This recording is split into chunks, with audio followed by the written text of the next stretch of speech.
Hi, everyone. It's your favorite MLB newsbreaker, Bob Nightingale, and you're listening to the Lollygaggers Dynasty Recap. Enjoy the show, and thank God for Jeffrey Springs.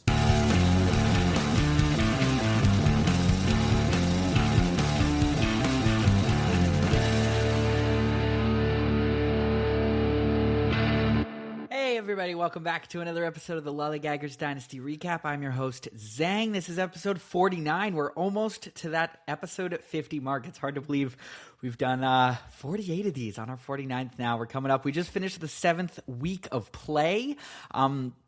That is pretty fantastic and obviously kind of notable because that means a third of the year is done.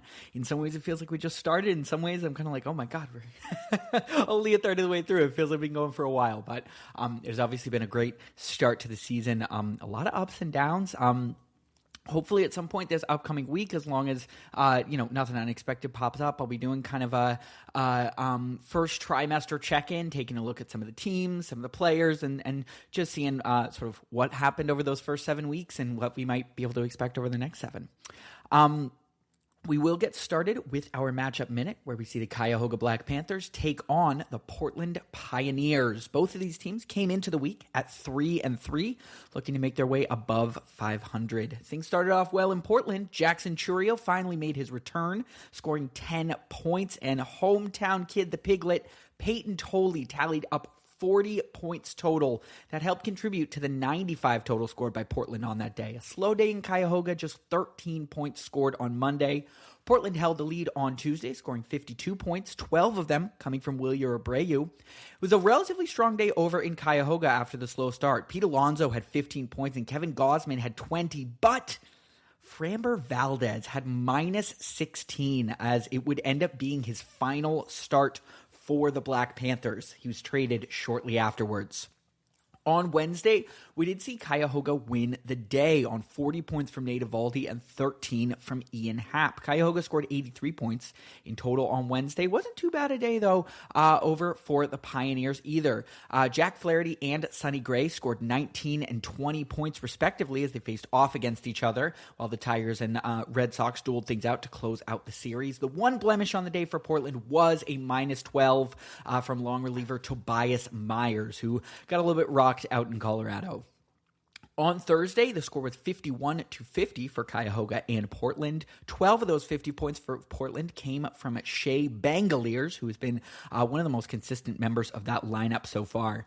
On Friday, we saw Portland score the first 100-plus point day of the matchup. 14 points from Mark Vientos and 40 from Dylan Cease. Wasn't too bad over on the other side. 86 points for Cuyahoga. Their two leading scorers on the day were a pair of Guardians, Travis Bizana with 12 and Parker Messick with 23. Saturday would be a slow day for both teams. Just 23 points scored for Portland and 10 for Cuyahoga. No real standout batters or pitchers for either, except on the negative side, we did see Jack Kahanowitz get a minus 10 as he had his first really bad start of the year for the Angels. Portland would hold the lead that they had established on Monday and close things out with a 101-point performance on Sunday. 9 points coming from Bryce Terang and his walk-off homer, and 20 from Sandy Alcantara. All in all, it went wire to wire for the Pioneers, and they locked up their fourth win of the season as they did win the matchup 495-311. It was, I'm going to quickly double-check, but I'm almost positive it was the biggest blowout of the week. And does, as I said, have the Pioneers moving to 4-3 with the Black Panthers at 3-4. Overall, I think we saw a lot of the things we expect to see go right for Portland. The pitchers pitched quite well. Obviously, I mentioned those 240 burgers from Cease and Peyton Tolley were both helpful. Tolley actually tallied up a little bit more, ending up at 49 points as the highest pitcher for the week. And really, the pitching is where we saw the biggest difference in this matchup. 64 innings pitched for Cuyahoga, 84 for Portland. 59 Ks for Cuyahoga, 86 for Portland. They were tied in, interestingly enough, losses, both with 6, earned runs, both with 41, hits, both with 77, hits allowed, and walks allowed, both with 25. So kind of a funny parallel there. But overall, just the volume of innings pitched really helped Portland get across the finish line. And Cuyahoga definitely had things on the bat side, beating them out in at-bats, in doubles, in walks, even in stolen bases. But Portland did top the Black Panthers in home runs and RBIs. I know I've mentioned those are kind of two of the categories I'm really looking for, because they tend to, sort of stack with points. If you're getting a home run, you're often getting some RBIs. If you're getting an RBI, it's obviously usually coming with a hit or a walk or an extra base hit. And then those tend to be the ones where, things just really move up. So nice to see things go well, obviously, for Portland. And over in Cuyahoga, I think the refurbished offense is going really well. Pete Alonso has been great this week after a couple slower runs. Rafael Devers seems to be heating up. And Travis Bazzana, who's been really quite good since coming up. 19 points scored on the week. Obviously, we know he's sort of working on that kind of high on base. He's got close to a 400 on base right now. Very small sample size. We know that just about, I think, 13 or 14 days, but he's looking like a nice piece early on for Cuyahoga. And unfortunately, pitchers just didn't do quite what serial chillers needed them to. Bit of a slow week for Andrew Abbott, for Zach Gallen as well, and then obviously that negative I mentioned with Kahanowitz. Nice to see Nate Eovaldi, who's a trade acquisition, though, have a nice week and score up some good points for the Black Panthers. Our next matchup is the Arizona Asphalt taking on the Arctic Real Survivors. This was a matchup where both teams were entering at 4-2, and obviously would be looking to cement their way near the top of the league.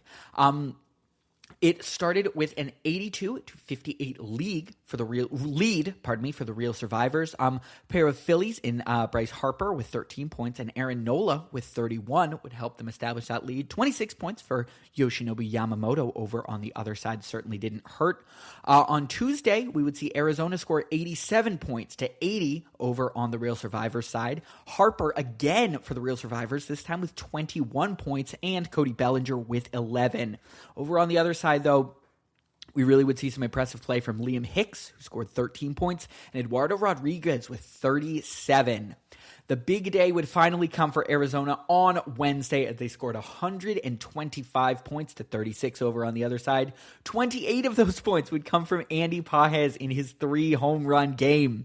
A pair of Yankees helped the Real Survivors score their 53 points on Thursday, although it would not be enough for them to pull back the lead that they had lost on Wednesday. Cody Bellinger with 12 points and Trent Grisham with 13. Hunter Goodman had 11 points on Friday, as we saw the Real Survivors score 60 points, but the 89 scored by the Asphalt would be enough for them to hold that lead. Mizorowski with 37 points certainly helped in that department.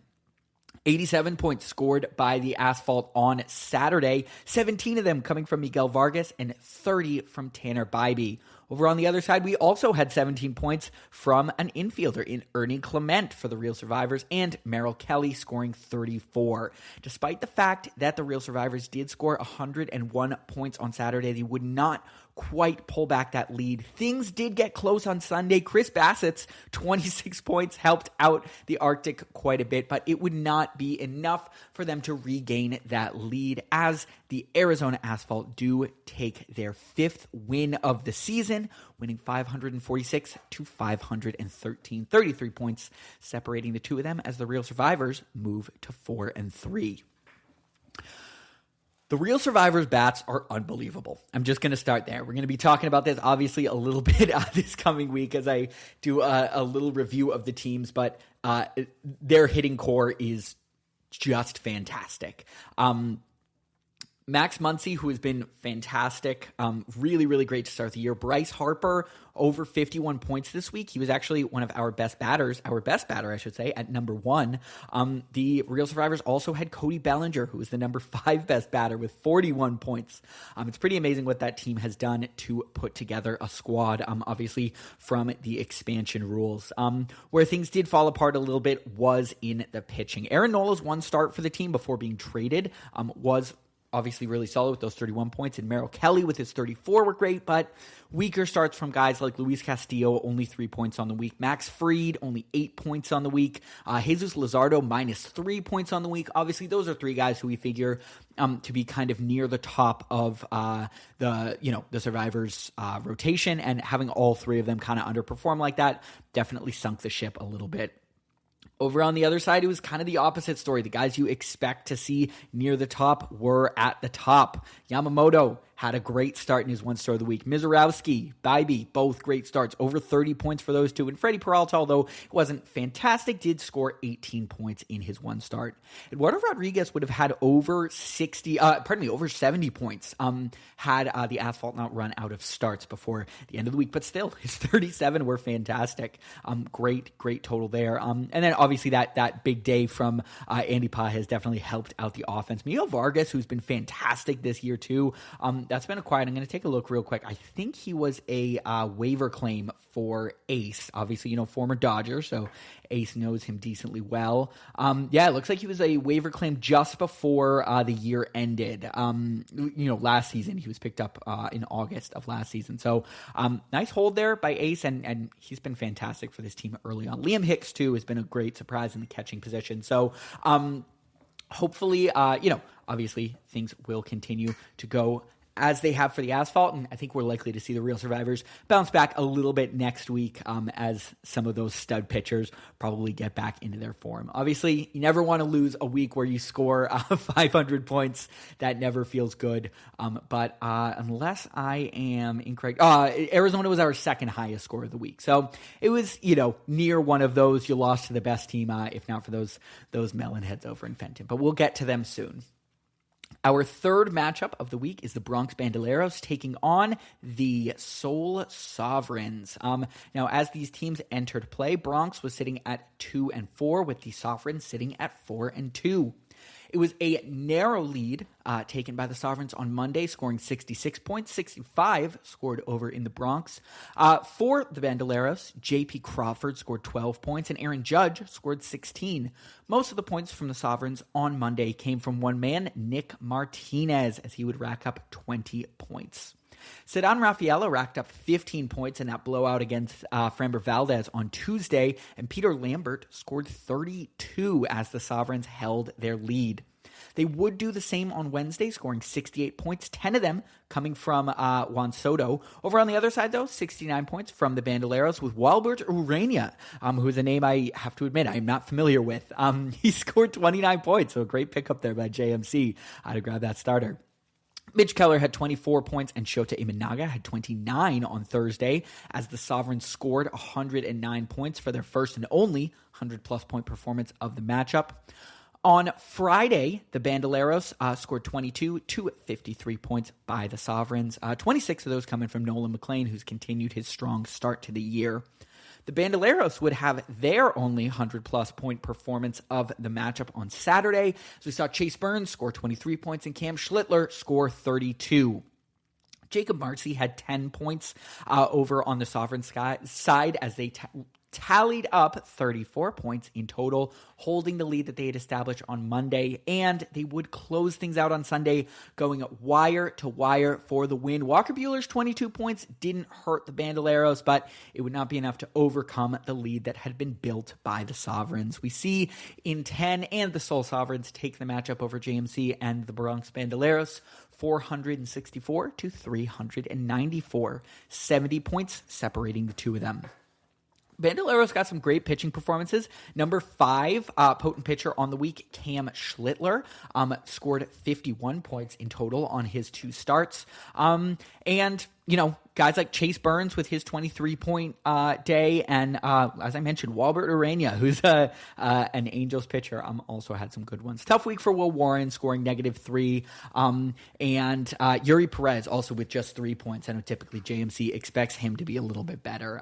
Bad news out of the week is unfortunately Cole Reagans, who it does look like he is dealing with some kind of injury. I think he was removed after just 3 innings during his start, so we'll see what goes on there. I know he is on the IL.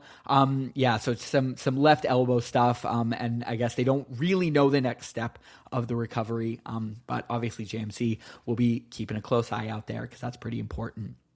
His bats continue to heat up. I know it has definitely been a slow start on the offensive side. And I think if I had to kind of pinpoint one thing for the Bandoleros, it's those bats, that they just haven't been quite what they were last year. Obviously Acuna going down with that injury never helps, but Judge, 35 points. I mean, for anybody else, that's one of their best weeks of the year. For Judge, we typically see him in the 40s and 50s. So he is just starting a little bit slower than we saw last season. Jordan Walker's cooled off a little bit since his white hot start. 20 points this week. Again, not bad, but nothing super standout. One name I'm keeping a close eye on, though, is Samuel Basayo, who's really looked like he's coming into his form.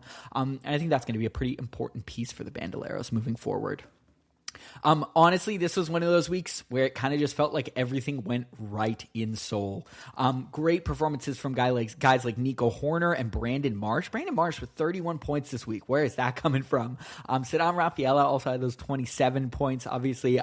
But really the pitching tells the story. 38 from Nick Martinez, 26 from Nolan McLean, 32 from Peter Lambert, 29 from Inanaga, 24 from Mitch Keller. I can keep going, but the pitching was just absolutely dominant for the Sovereigns this week, and you saw it in the totals. 74 innings pitched, 69 Ks, 6 wins. They led in walks too, and in saves, and in holds. So the pitching staff just really got it done there. One bright spot for the Bandoleros, they did lead in home runs, so obviously those are tallying up. They hit 9 home runs on the week, and did tally up 11 doubles as well. So, I think as some of these guys who have had slower starts continue to kind of round into form, I still believe we will see the Bandoleros bounce back. Maybe I'm chasing fool's gold here, but I really do believe in this team. I'm just thinking back to, when we did those preseason projections, and I was looking at this team, and it is such a good roster. It is such a good roster. And I have a hard time not believing that they will find their way back to, being a competitive and a contending team. Our fourth matchup of the week is the North Pole Natty Bows, who took on the Fenton Melonheads. Both of these teams entered the week tied in record at the top of the league at 4-2. Things started off well for the Melonheads, scoring 87 points on Monday on 10 from Matt Olson. Got another 10 from Matt Olson on Tuesday. But on Tuesday, we would see North Pole take the lead away from Fenton, scoring 107 points, 26 of those coming from Shohei Ohtani. North Pole would hold the lead on Wednesday, scoring 59-55 over on Fenton's side. Adley Rushman has continued his strong start to the year. He scored 12 points, and over on the other side, Marcus Simeon scored 18 points for Fenton. On Thursday, we saw Fenton retake the lead that they had lost on Tuesday. 28 points coming from Michael King. Over on the other side, 12 points from Chandler Simpson and 16 from Ryan Jeffers contributed to most of the 31 points that we saw scored by the North Pole on that day. On Friday, North Pole scored 99 points, 15 from Josh Naylor and 25 from Chris Sale, but it would be slightly outdone by the 140 scored by the Melonheads. Your Don had 10, but the story is in the pitching. Robbie Ray with 27 and Connolly Early with 37 points obviously helped contribute to that, almost a $140 day that the Melonheads had. On Saturday, Fenton held their lead, scoring 76 points, 14 coming from Kyle Stowers and 22 from Randy Vasquez. Nice start for Joe Ryan with 25 points. Over on the other side, contributed to the 45 total points scored by the Natty Bows. Fenton would end up closing things out in dominant fashion, scoring 122 points on Sunday. Kyle Schwarber with 17, Jose Soriano with 37, and Jacob deGrom with 42. That would give the Melonheads a 151-point win over the Natty Bows. as they won 587 to 436. So obviously this is the team that I was mentioning earlier, Fenton, by a solid margin, our highest score this week, just 13 points shy of hitting 600. And frankly, it came on all accounts. Although they didn't lead in at-bats, they led handedly in home runs, hitting 14, 113 total bases, 24 extra base hits for the Melonheads. The offense was just getting it done. Matt Olson had 32 points. J.J. Weatherholt, who's continued to just be amazing, had 24 points. And Carson Ben, who has I think, heated up after a bit of a slow start, had 22 as well. You can always count on Kyle Schwarber, too, for 40 points. But the pitching staff was fantastic. It really was. They led in every single category this week except for holds. And this is kind of a blowout in this one. Natty Bows had 7 holds to just 1 hold for the Melonheads. But other than that, they led in every single category. 81 innings pitched, 77 Ks, only 21 earned runs, only 56 hits allowed, 6 saves too. It was just an all-around fantastic week for the Melonheads. And, I mean, you heard it in the recap. DeGrom had 51 points. Michael King had 28. Jose Soriano, who's bounced back after a couple tough starts, had 33. Randy Vasquez has continued to be great for Big Peach and the Melonheads. And then some great work from the bullpen as well. 15 from Kenley, 14 from Urseg, 14 from Varland, 21 from Aroldis Chapman. The Melonheads are just firing on every cylinder. And you see that as they were just shy of 600 points this week. Shohei Ohtani did have 41 points in total for the Natty Bows this week, obviously between hitting and pitching. He has had a slow start to the year hitting. We haven't talked about that too much. Obviously, he's made up for it by being fantastic when he has taken the ball on the mound, but he has started a little slow with the bat, so it'll be interesting to see if he kind of bounces back. The batters have done really well overall, I think, for the Natty Bows. Josh Naylor has really heated back up. Adley Rushman has been great. I know he had a tough year last year, and it was looking a little dicey for Bows there, but obviously having his hometown guy is paying off now, and we all kind of knew Adley would bounce back, or at least I thought so. Chandler Simpson had 22 points as well. He racks things up just in a lot of different ways. The total bases are always kind of what I'm keeping an eye on for him there, because I think he's stretching so many singles into doubles, obviously, with his speed.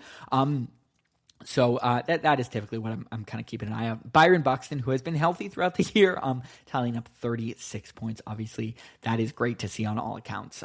One thing to keep an eye on, Wilson Contreras did leave the game today after a hit by pitch in the hand. He has been one of Natty Bow's highest scoring batters. Let me quickly take a peek overall at the numbers. Let's see. Oh, is he already on? Oh, no, yeah. So, 154 points on the season. Outside of Kevin McGonigal, he is the highest scoring batter for the Natty Bows. So that is just someone to keep an eye on. Oh, pardon me, Christian Walker's up there too, so I guess he's in third place. But one of the higher scorers for them, and somebody just to keep an eye on. But nice to see Joe Ryan come back strong, and Chris Sale, who's just still doing the damn thing, over 200 points already for Sale. We love to see that. As much as I wish it were happening in a Red Sox uniform, it is nice to see him continue to do so well for the Braves, and then obviously as well for Bows. Let's slide on to our 5th matchup as we see the Sault Ste. Marie Lux take on the Joinville Friendly Capybaras. The Sault Ste. Marie Lux came in at 1-5, as did the Friendly Capybaras. Both of these teams looking to just make a little bit of space and get out of being tied for the bottom slot. Things started off well for Joinville, scoring 98 points on that first day, 28 coming from Mr. Consistent Michael Waka. 81 points scored for Sault Ste. Marie on Tuesday, 15 from Brooks Lee, and 32 in his first start for the Lux from Brian Bayo. Second start, I think that would be for Bayo.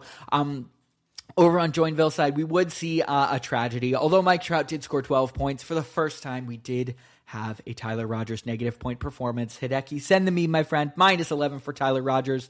Of course, he has been so consistent and so good for the Capybaras, and we know that he'll bounce back. On Wednesday, we saw 57 points scored by the Lux and 50 by the Friendly Capybaras. Matt McLean had 13 points, and Noah Schultz, with his first real bad start of the year, scoring -10 for the Sault Ste. Marie Lux. Matthew Libertor had 29 points for them on Thursday, and although Joinville scored just 18, with 13 of them coming from Bobby Witt Jr., they would hold the lead that they had established through Monday. The same will be true on Friday, scoring 82 points to 60 over in Sault Ste. Marie. Ryan Nelson had 32 points, and Justin Crawford, with I believe his first home run of the year, had 12 points for the Locks.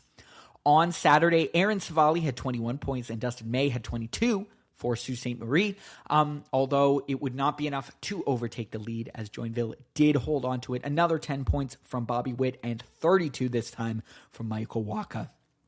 Joinville would close out their wire-to-wire win, drawing with the Locks, scoring 87 points on Sunday. However, the lead they had established obviously would be enough to carry them through. Joe Adele had 19 points and Logan Gilbert with 36 on Sunday. As we did see the Joinville-friendly Capybaras win 505 to 443. That's 62 points that separate the two of them, as we see the Capybaras move to 2-5, with the Sault Ste. Marie Locks sliding down to 1-6. Nice to see some of the pitchers get back on track for the Capybaras. Michael Waka is just so damn consistent. It is hard to dislike anything that he does. He has been fantastic. And Logan Gilbert, who I know, Hideki had been sharing some frustrations with, scored 48 points on the week. So that is obviously great to see. Bats actually had a great week in Sault Ste. Marie. Led in at-bats, led in doubles, led in RBIs, and in strikeouts. Obviously, striking out fewer times. I know that is great for KJ and the Locks, as that's, kind of his sweet spot with those steady Eddie type guys. Nice to see Andrew Vaughn come back. We would have seen a few more points from him, but he did have a strong week. So did Matt McLean with 27 points. Brooks Lee with 36 as well. Certainly didn't hurt. And then Mason Wynn did have 18 in his final week for the Sault Ste. Marie Locks. The pitchers, Matthew Liberatore with 29 and Brian Bayo with 32 were the two highest scoring pitchers for them for the week. So definitely a little bit of a slower week there. Just didn't quite get there what you want to see on the innings pitched. Only 70 in total. 81 innings pitched over on the other side for Joinville. Joinville also led in wins, led in losses, obviously leading meaning fewer, led in earned runs, and in walks issued. So Joinville's pitching staff just really got it done. Waka with those 64 points. He was our number 3 potent pitcher, and Bobby Witt also with 46 points in this case. He was our number 3 best batter. So a pair of standout performers on the week. Jackson Merrill had 25. Nice to see, obviously, Hideki spent a decent amount of capital to bring him in this offseason, so good to see him have a solid week there. And 23 from Ketel Marte, who does look to be shaking off a bit of that offseason rust. Our penultimate matchup this week will be the Valley Gift Lords taking on the Southwest Kansas Rabid Coyotes. Both teams entering the week at 3-3, looking to push themselves above 500 and to push their opponent below 500, because we all know those standings are starting to really matter now. When you're looking at it, it doesn't mean nothing. 6 is the playoff line, and anything you can do to get yourself into that position is good to see. Southwest Kansas took the lead on Monday, scoring 79 points to just 17 from the Valley. All 17 of those points came from Munetaka Murakami. Over on the other side, though, Davis Martin's 40 points would be the real ticket to Southwest Kansas getting the lead.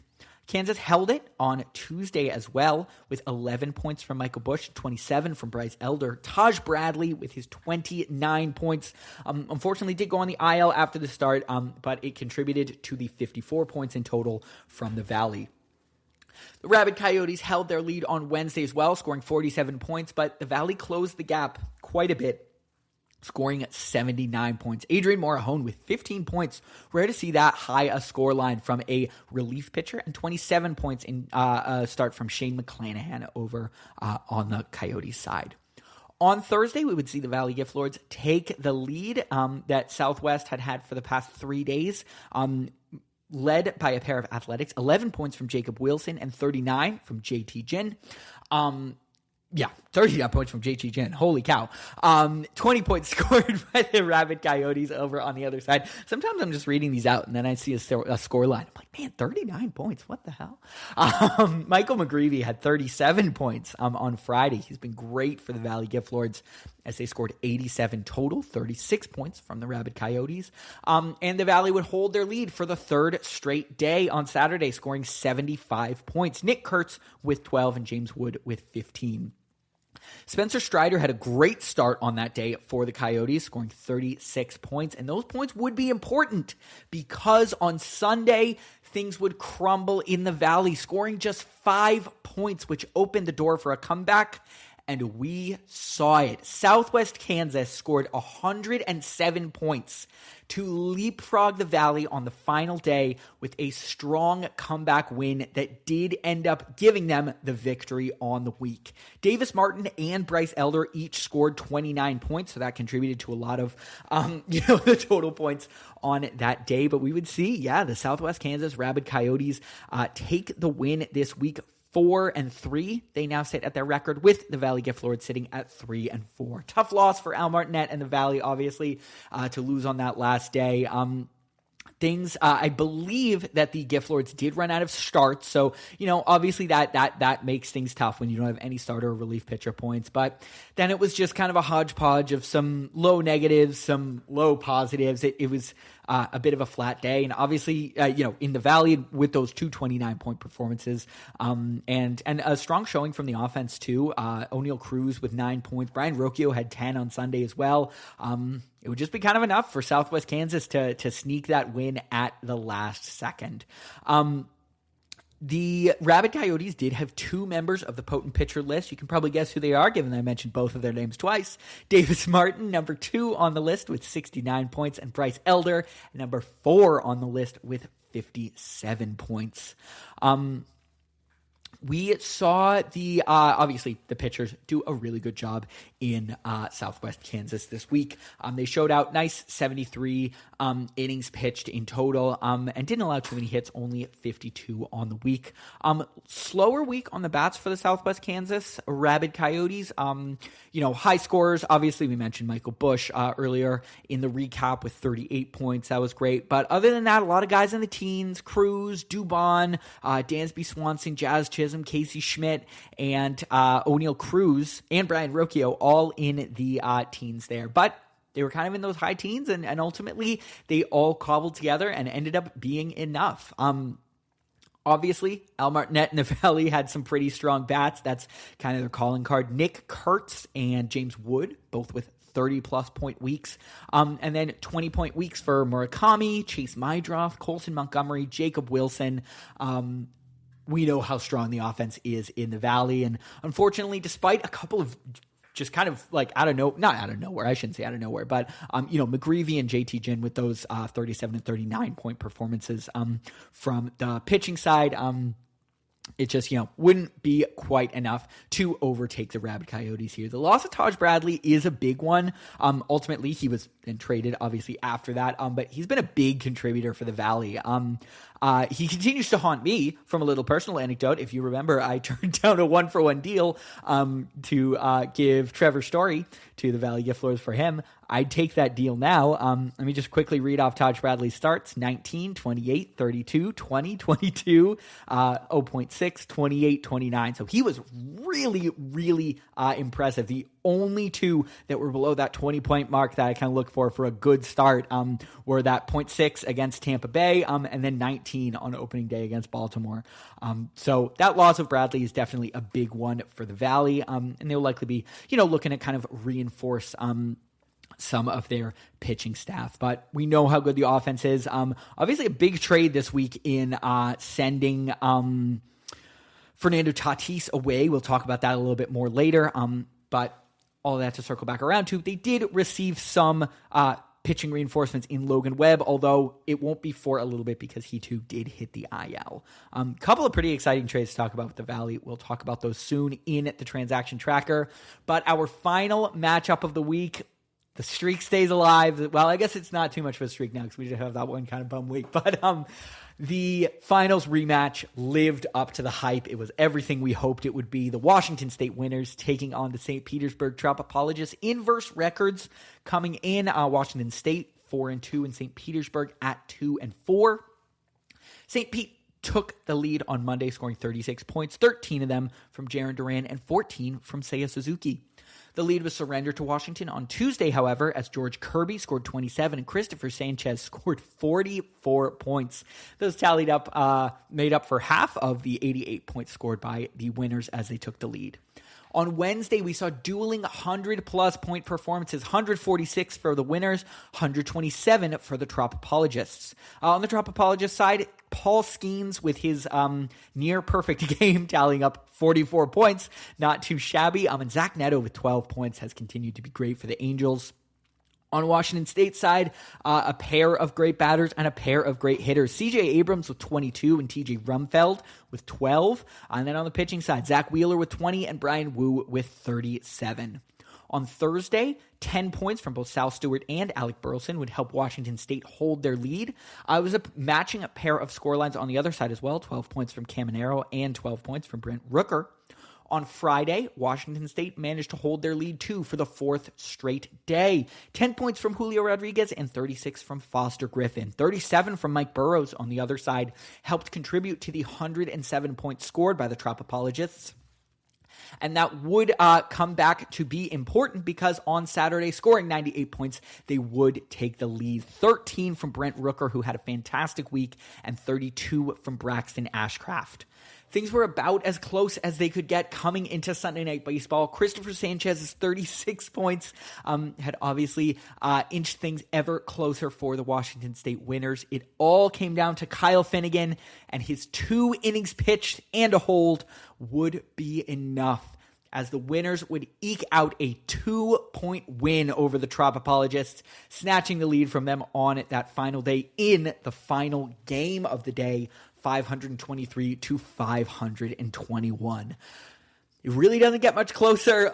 Obviously, a really tough loss, in what's been a tough start to the season for the Tropopologists. I'm just going to keep saying it until I can't. Like the Bandoleros, I really still believe in this team, man. If I had to diagnose a little bit, the stars in their pitching staff haven't quite been the stars that we saw last year. Skeens is definitely finding his way back in, obviously, but with that Skubal injury, that definitely hurts. And then just a little bit more underperformance on the bat side. Connor Griffin's really coming into form, though. That's been great to see for the Tropopologists. He's got 22 points on the week, 22 as well from Zach Neto. Obviously, we know they're so loaded at shortstop over there in St. Pete. And Otto Lopez, another shortstop with 24 points in that case. 32 points on the week from Seiya Suzuki. That was the best batter for the week for them. And honestly, not bad from the pitchers. 37 from Mike Burrows, 32 from Braxton Ashcraft, and the aforementioned 44 from Paul Skeens. Tim Hill as well is just a name to keep an eye on. Middle relief pitcher for the Yankees, but he racked up 19 points total on the week. So obviously pretty impressive stuff there. Washington State, there isn't much more to say. We know their formula.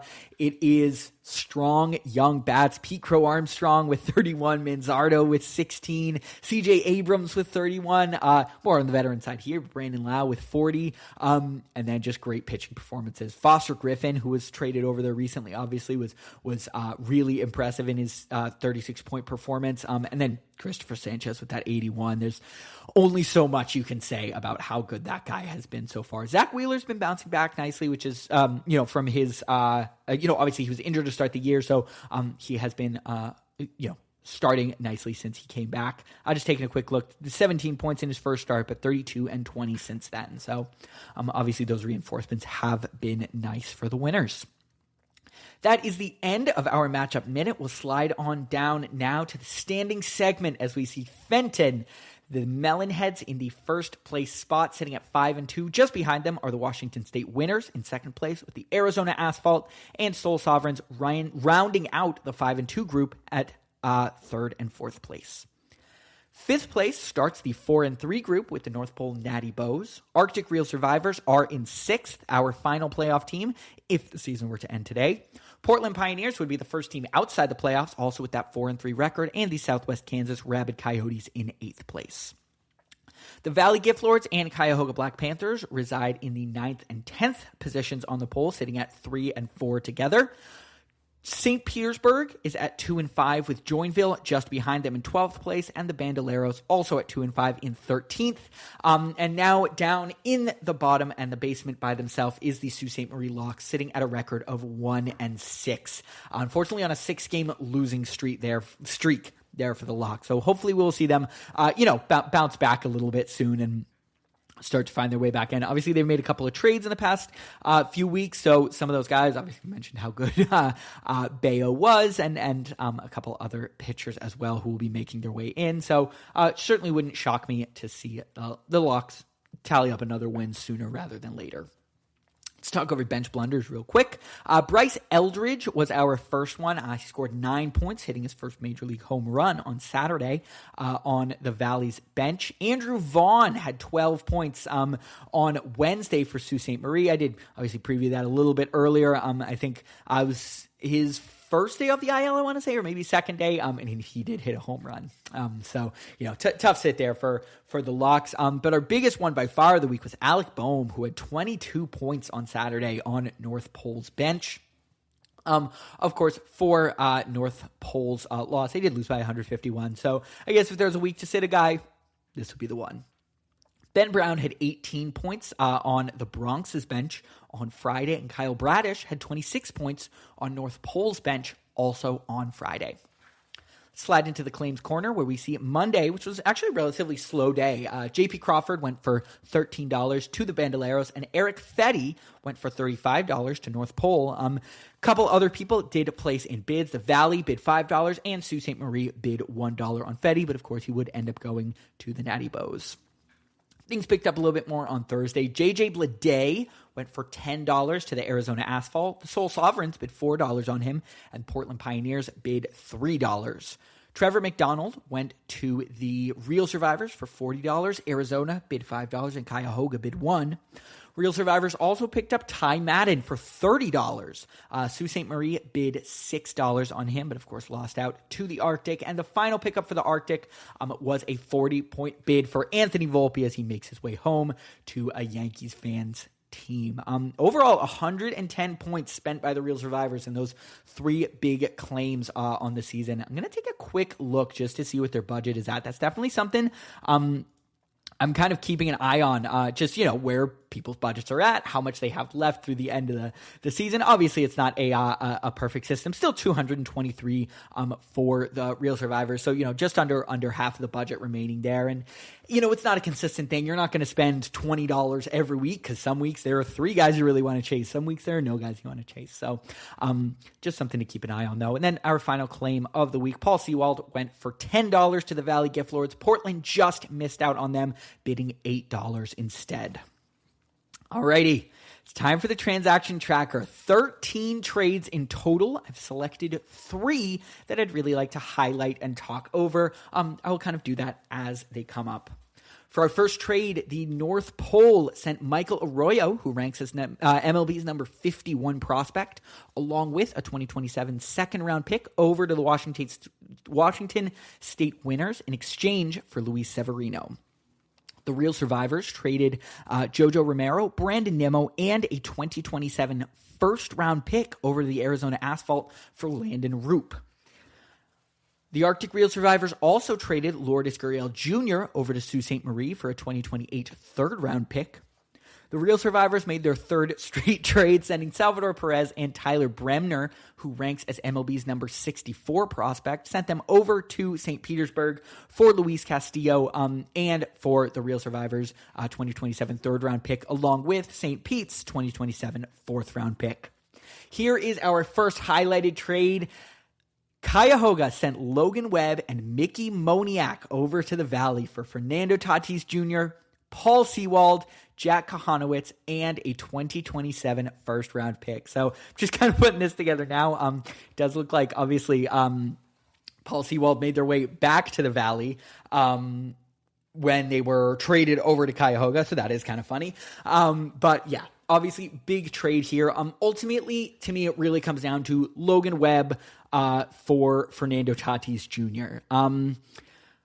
This is a tricky trade. There's been a lot of Tatis conversation in the Discord over the past week or so. I do have to say, I think some of the conversation has been a little short-sighted. Obviously, like, he has not had the start to the year that I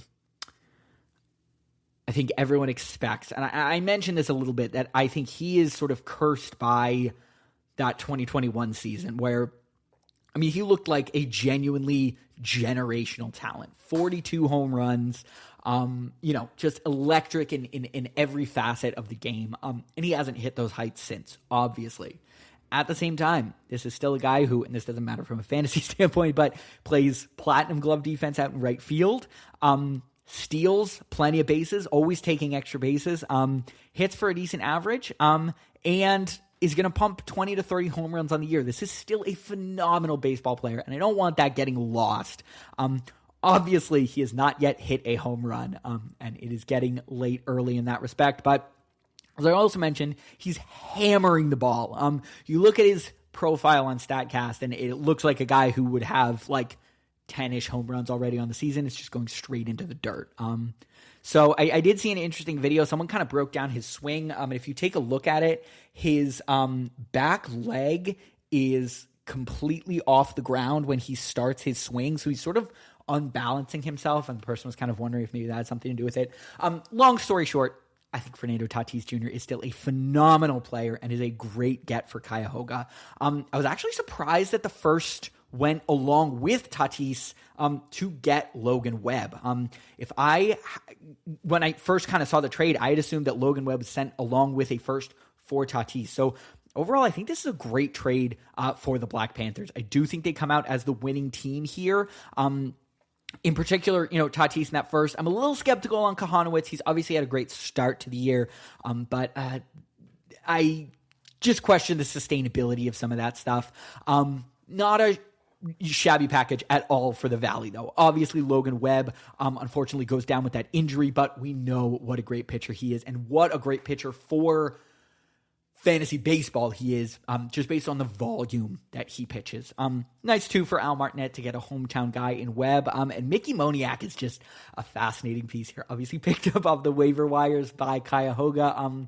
Former 1-1, he went to the Phillies first overall, I think in 2015, I want to say. And seems to have really found a groove in Colorado. So that'll be kind of an interesting piece to see is, hey, does Moniak really continue this, or does it end up being an early season flash in the pan? I think that will determine how this trade is really viewed in a lot of respects down the line. But ultimately, both teams come out great. If you're getting Fernando Tatis or if you're getting Logan Webb in a trade, you did well in the trade. Moving on to our next one of the smaller trades, Portland sent Edwin Uceda over to the Real Survivors for Cuyahoga's 2022 second-round pick. Sault Ste. Marie traded Spencer Miles, who is an unranked Toronto prospect, along with Gage Jump, who is MLB's number 42 prospect, and Washington State Winners 2028 first, over to Washington State for Logan Henderson, Brant Herter, and Cam Collier, who ranks as Cincinnati's number 5. This to me seemed like Sault Ste. Marie stocking up a little bit on some young talent in a couple different ways. Obviously, Logan Henderson, a young pitcher in Milwaukee who looks to be a pretty important piece of their pitching staff moving forward. And then Cam Collier. They did end up sending away Gage Jump, who does rank on that MLB Top 100 and the first round pick. But overall, I do like the pieces that Sault Ste. Marie got back, and it'll be interesting to see how Washington State uses that pick, if they end up flipping it again, or if they hold on to it for 2028. Our next trade, the one I'm really going to highlight here, is the Real Survivors, who sent Xander Bogaerts, Aaron Nola, and a 2028 second over to Cuyahoga for Framber Valdez. So Obviously, this came off the back of Framber's little freak out where he gave up 2 home runs back to back and then plunked Trevor Story and threw a hissy fit and then hid behind his team like a little wuss. That left a bit of a poor taste in Serial Chiller's mouth, and he ended up shipping him over to the Real Survivors. Despite all that stuff I just said, I actually think that the Arctic really came out the winning team here. I've said it a lot, so you all know it's my stance. I will always take the one better player rather than the 2 or 3 pretty good players. Bogaerts has had a really great start to the year, but the StatCast data is a little dicey. I just referenced that. That's like, I think, a good way to look at some underlying numbers.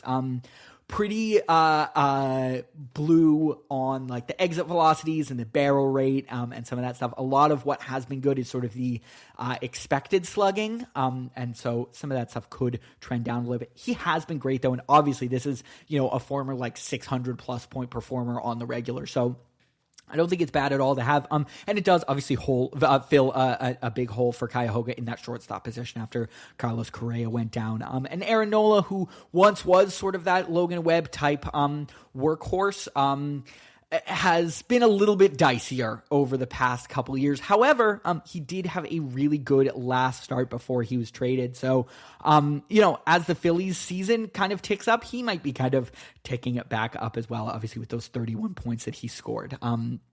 So overall, I have to say I do like things a little bit more for the Real Survivors, as much of, you know, to quote team in the 90s, grade A chode as Framber Valdez is.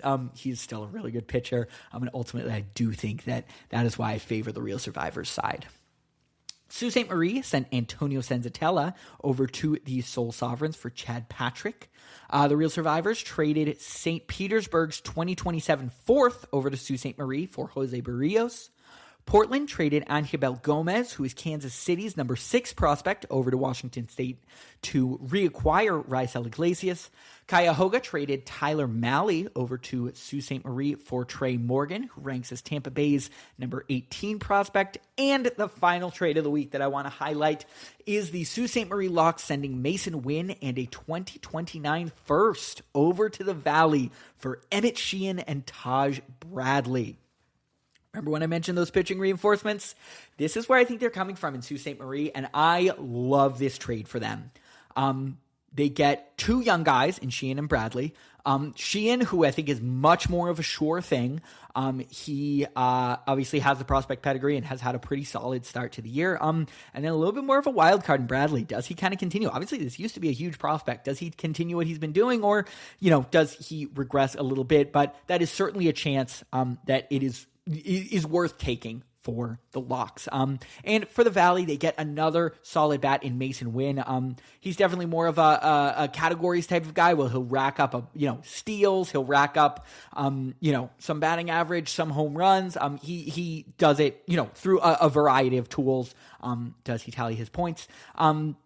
And obviously that 2029 first never hurts. If I had to pick a winner, I would probably say Sault Ste. Marie, because I do really like Emmett Sheehan. I think that is a great get for them. And Taj Bradley, I mean, it's not no sample size. And although he is on the IL right now, 7 weeks in where his starts have been as good as they've been, that is something definitely to count on. But this is not a blow up by any means. I love the trade as well for the Valley. And I think, tallying up and racking up those first round picks is going to be pretty important for them. Finally, let's slide down to next week's notes. We will start off with the Joinville Friendly Capybaras coming in at 2-5, taking on the Portland Pioneers at 4-3. The Arctic Real Survivors at 4-3 take on the Valley Gift Lords at 3-4. Fenton Melonheads at 5-2 take on the Sault Ste. Marie Locks at 1-6. The Seoul Sovereigns will go up against the North Pole Natty Bows. Seoul sitting at 5-2 with North Pole at 4-3. Southwest Kansas will be playing Cuyahoga this week. Southwest Kansas is at 4-3 with Cuyahoga at 3-4. St. Petersburg at 2-5 will be taking on the Bandoleros, also at 2-5. And finally, our headlining matchup for the week is a pair of 5-2 teams, Washington State versus Arizona. That should be obviously a very fun matchup as our headliner. A couple others I'm keeping a close eye on. St. Pete versus the Bronx. just kind of as we've mentioned a few times, slow starts for both of those teams. It'll be interesting to see them go up against one another, see how things go. And one of them will obviously, tally up another win, so we'll create a bit of separation. And then Seoul Sovereigns versus North Pole. We haven't been talking about the Sovereigns enough, folks. That team is damn good. They're tied for first place in record, and their point total as well is definitely starting to climb up there as well. Early on, they were a little bit lower on the point totals. We thought maybe they would regress. They are in, let's see, 1, 2, 3, 4, 5, 6, 7, 8th place in terms of total points. So not too bad there from the Sovereigns. And then obviously North Pole, who is sitting at 2nd place in total points and are in 5th place in record. So that should be another fun matchup. Should be a great one. Looking forward to recapping our 8th week next week. Again, hopefully, unless anything goes astray, I will be back midweek to kind of do a first trimester check-in. But good luck to all your pitchers and your batters, and everyone, have a great week. Do you know what that makes you, Larry? Lollygaggers. Lollygaggers.